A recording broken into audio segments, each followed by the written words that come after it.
Yo, it's Westwood, it's Radio 1, it's going down. Special guest up in the building, Kanye. What's up, sir? Yo, what's good? What's up? Oh, man, welcome back. You're really claiming the country right now, dog. You're really putting it on. It's crazy out here, man. Yeah, how you feeling, man? Yeah, I'm just energized. I'm not getting too much sleep, but I'm energized. I got an adrenaline rush because we got the new single out. We got the new album coming. Ooh, the energy level is good, man. Now, thank you for inviting us on the Friday Night Project last night. Yeah. It was beautiful things, getting me up in there to answer questions on Kanye. Yeah, we had to get somebody who might know something about me. I didn't know anything, man. Did I get any question right? No, I don't think you did. What was the classic? What gives you headaches? Or what did you give up? No, you had the dope answer, though. You said, what gives me headaches? And you said, my fiance. Yo, and I got no laughs. That was mad funny, though. I got no laugh, baby. I think it was messed up that it was funnier than me than everybody else. Yeah, man. It was that was fun, man. So the new single, man, Stronger, Crazy Out There. Yeah.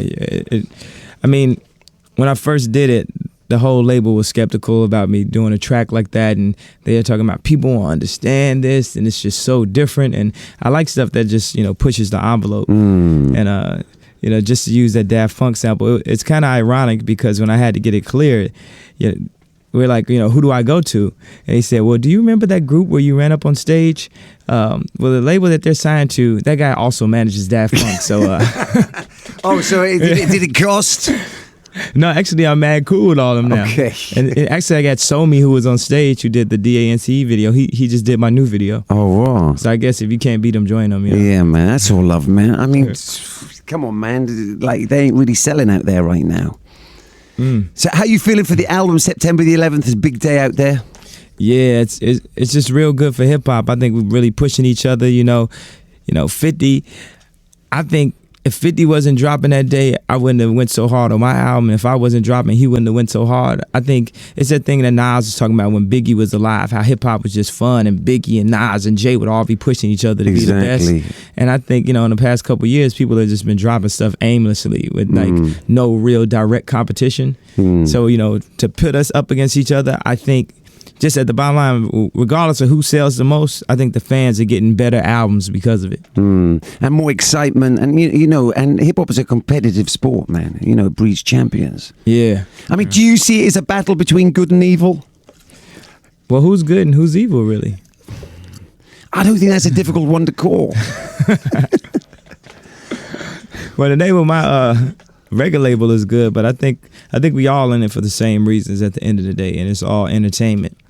So for the people to hype that up, I could play into the hype and all that, but on some real reality stuff, if 50 Cent can make an album that's better than mine, or if he can sell more albums than me, that's the best thing ever for hip hop, because I know that I'm going to make an album that should sell a lot, and I know I'm going to make a classic album. So, just the fact that we pushing each other, like, it's not a thing where I'm trying to, oh man, I gotta outdo 50, blah blah blah, and But how would you feel if you're the artist which makes 50 retire? I don't know why he said that, man. I don't know why he said that. That made me want to move my date. Like, man, I don't want to accidentally sell more than you and then you retire. What do you mean accidentally sell more than you? I mean, if you're the guy who shuts down 50, I mean, there might be a few hot-headed G-Unit fans out there. Man, I can't do that, man. That's what I'm saying. I would have on purpose, tried to sell more. But when he said that, I was like, wow, man, maybe I should move because I really like 50 Cent songs and stuff. I don't want to, end up making one of my favorite rappers stop rapping.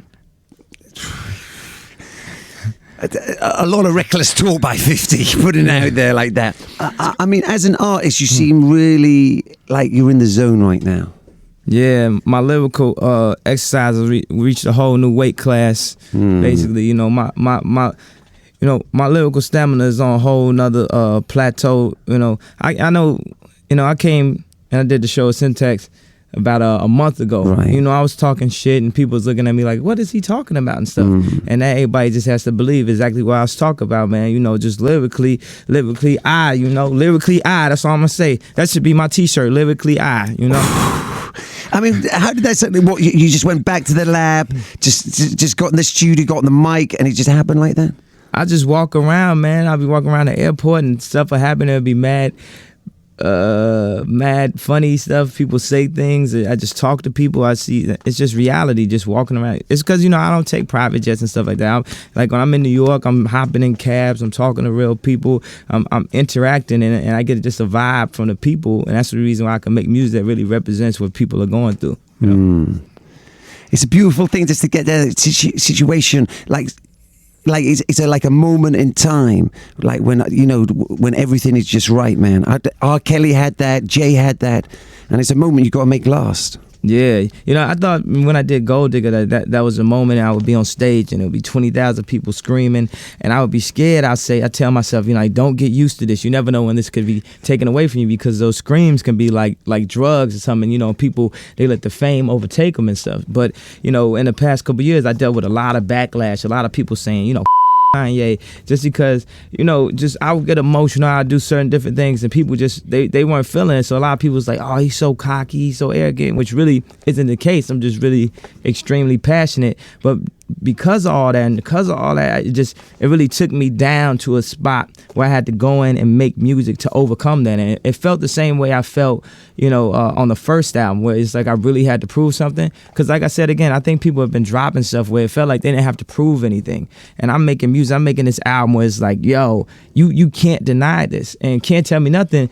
It was people who never liked my music who like me now because it can't tell me nothing. It's people who never even listen to rap that like Stronger. So we, the fan base has been broadened, and that was the key to add more synthesizers, to make it more stadium, but to even be more lyrical. And when I say lyrical, it doesn't mean that I'm like doing words real fast. Tim Westwood in the best hood, that's good, plus I dress good, and I bless the like doing rapping super fast like that. It's saying stuff where each line is like, damn, wow, that affected me. And lines that aren't just lines for the sake of just being hot, but lines where it's like, wow.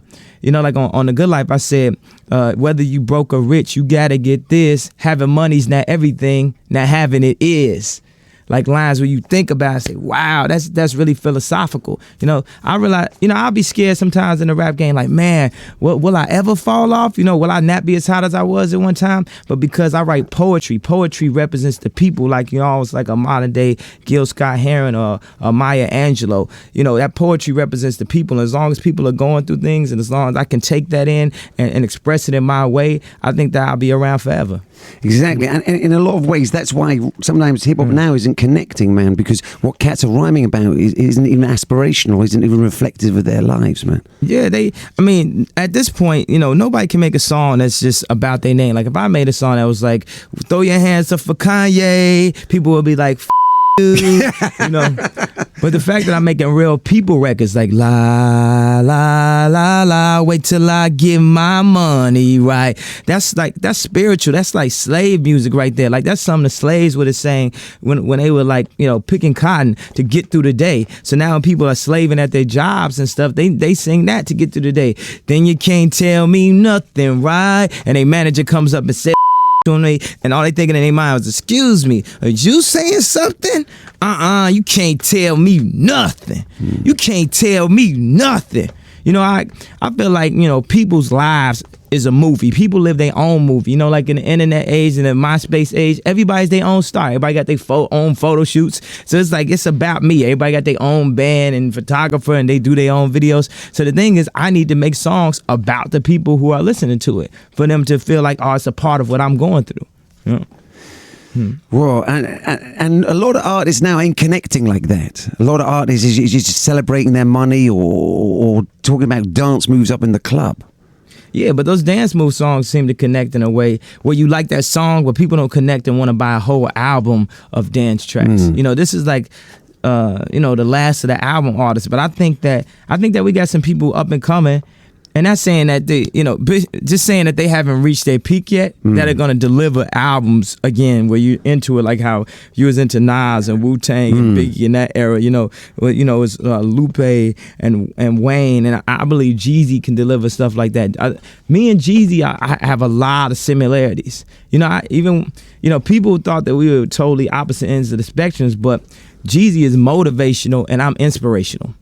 For both of the raps, like he gives people motivation when he raps. It's not just about, I'm gonna do this to you. It's about people listening to his music and be like, oh man, Let me go get on my money, or let me go do what I got to do. And my stuff is people just zone out and say, wow, that was very like inspiring. You know? Yeah, you definitely take people to a different place.